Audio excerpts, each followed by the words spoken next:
Okay, God is good. So I want to hop on today because after 2 classes of talking about this stuff, it just started getting to me. And what I mean is like protecting your bank account from phishing, protecting your bank account from cyber attacks.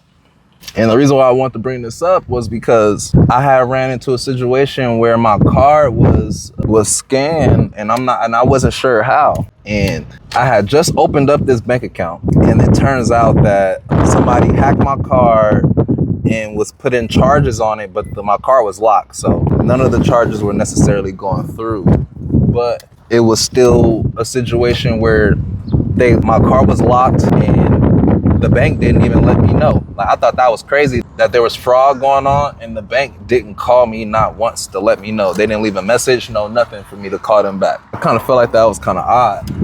So just in my honest opinion, thought that was kind of weird. But it forced me to make sure that I was protecting myself on every level. So I wanted to speak on some ways on how you can protect yourself from situations like this happening. And then at the end of the video, I have a couple clips of situations, real life situations that have happened and the damage that it caused, because I've been seeing so much of it. So number one rule, or the number one way to keep this from happening. And this happened, I'm saying people can have, like, all they need is less than 5 feet. People think like it's something crazy. Like, no, like, if you're in a crowd and somebody, like, if you're a crowd, nobody has to bump into you for people to get this information. If your cars aren't locked, like, it's not hard. Some of these devices cost 10 to 20 bucks. So to understand that the world has been going crazy with this cybersecurity stuff, yes, and it's getting 1,000 times worse, right? So because it's so easy, that's why I said rule number one, or the first step that I would do is actually leave that card at home.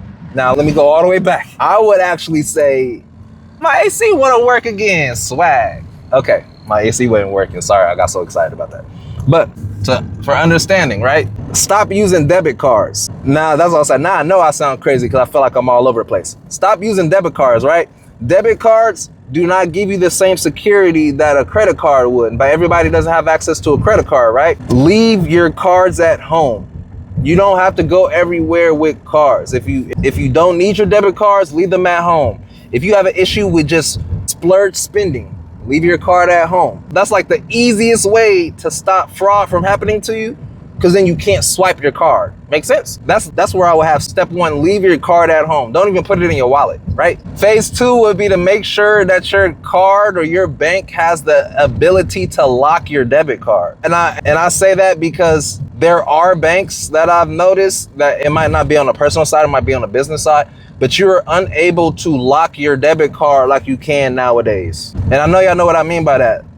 Go into your app, freeze your card, temporarily lock your card, so then no charges go through. So then if you do have your wallet on you, do have your cards on you, you're still good because they're all locked. A purchase will not go through if your cards are locked. So lock all of them. Man, that looked like the craziest stuffed car I've ever seen in my life. I don't know who was driving that car. Yes, I do. And I'm not gonna comment.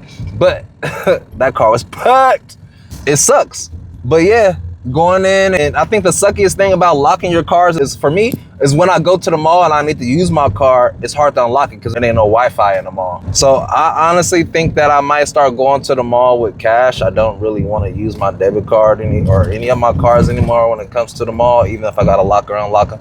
I think, but that's where people be getting the points at. So I'm trying to figure out how to do that and not lose my points. But yeah, you'll be safe. You'll be safe with locking all your cards through the apps.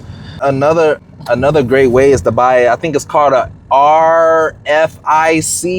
I might be butchering the name, so I apologize, but it's a frequency blocker wallet. It's a tech block wallet. So people that's trying to like scan your credit cards or debit cards inside your wallet, this wallet, it's like NFC blocking, but it's kind of like that. But yeah, it blocks the folks trying to get the information off your card. It won't allow them to do so. Those generally cost anywhere from 30 to 80 bucks. And I know some people won't take this extra time to do these things to make sure that they're good. but I know some people will, and that's why I'm speaking on it. So I'm trying to figure out what I actually got next. The wallet to save your life, especially if you want to keep your stuff on you. Removing your debit cards, that was one. Locking them, that was one. Putting a minimum charge on your account to where it alerts you if a certain amount of money is spent. You should drop this all the way down to like 15 cents, 10 cents. Matter of fact, make it a penny. So if somebody spent a penny on your account, you're gonna get a notification about it. You're gonna be able to check and see what's going on. Like I heard about that one, and I think that one is really smart. Making sure you get alerts for any amount of money that's spent on your account. And that's why I said, what is that, number 4? I'm all scatterbrained, so I hope y'all writing this down or actually taking some of this stuff seriously.